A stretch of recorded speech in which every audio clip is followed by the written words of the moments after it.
All right, welcome grammar detectives. Today, we are putting on our hats to crack a case that honestly pops up all over the place, and a lot of the time we don't even notice it. It's a really fun but kind of tricky mystery, so let's dive right in and look at our first piece of evidence. Okay, so here's our first clue. A simple sentence. The apples were picked. Now we know what happened, right? The apples, they're not on the tree anymore. But wait a minute, a huge piece of the story is missing. The sentence doesn't tell us who did it. The culprit is a total mystery. And you know what? This is the secret to our entire case today. Sometimes the person or thing doing the action, well, they're just not the most important part of the story. The real focus, the real star, is the action itself, and what that action was done to.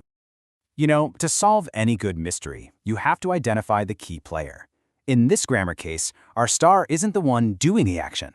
Nope, it's the one receiving it. We call this the object, and as you're about to see, putting it in the spotlight, well, it changes everything. Okay, check this out. This slide shows the exact same event, but from two totally different angles.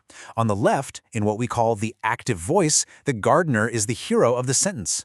But look at the right. In the passive voice, the focus completely shifts. The flowers, they take center stage. The important thing is that the flowers are watered. That little switch in focus, that's the magic of the passive voice. So here's the crucial point. Think of the passive voice as a special tool in your detective kit. It's what you pull out when you want to make the result of an action the most important part, or, when the person who did the action is a mystery, or just isn't important to the story you're trying to tell. Every great detective has a secret code, right? A formula to crack their cases. And now, you're about to learn ours for spotting and using the passive voice. And trust me, it's way simpler than you think. Let's break it down. Here it is, our three-step formula. It's so easy. First, you start your sentence with the object. That's the star of our story. Second, you just add the correct form of the verb to be, to match the object and the time of the action. And third, you use the past participle form of the main verb. That's it.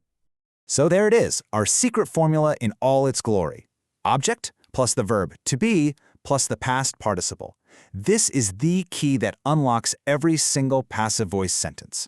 Now, you can add who did it at the end with the word by, like by the gardener, but a lot of the time you don't even need to. Now, here's what makes this formula so incredibly powerful. It's basically a time machine. Whether the action is happening right this second, happened yesterday, or is going to happen tomorrow, the formula still works. You just need to change one tiny part. Just take a look at this table. For something happening now, we use is or are. For something that happened in the past, we use was or were. And for something in the future, we use will be. See? That little to be verb is our time machine, and it tells us exactly when the case took place. Okay, detective, so cases aren't always so straightforward, are they? Sometimes you'll find negative clues where something didn't happen, and other times the whole sentence is a question. So, does our secret formula still work? You bet it does, and it only needs a tiny little tweak.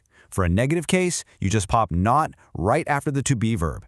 And for a question, that same to be verb just moves to the very front of the sentence. The rest of the formula stays exactly the same. So easy, right?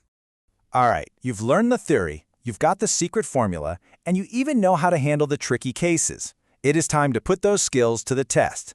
Let's get you to solve your very first case. And here we are right back at the scene of our original mystery. Take a look at the sentence. We know the apples are our object. So, what comes next according to our formula? See if you can spot the right answer among the clues. Yes, case solved. The correct answer is are picked. You've got the object, apples, the to be verb, which is are, and the past participle, picked. That is a perfect use of the formula. Excellent work. Okay, let's try a negative case now.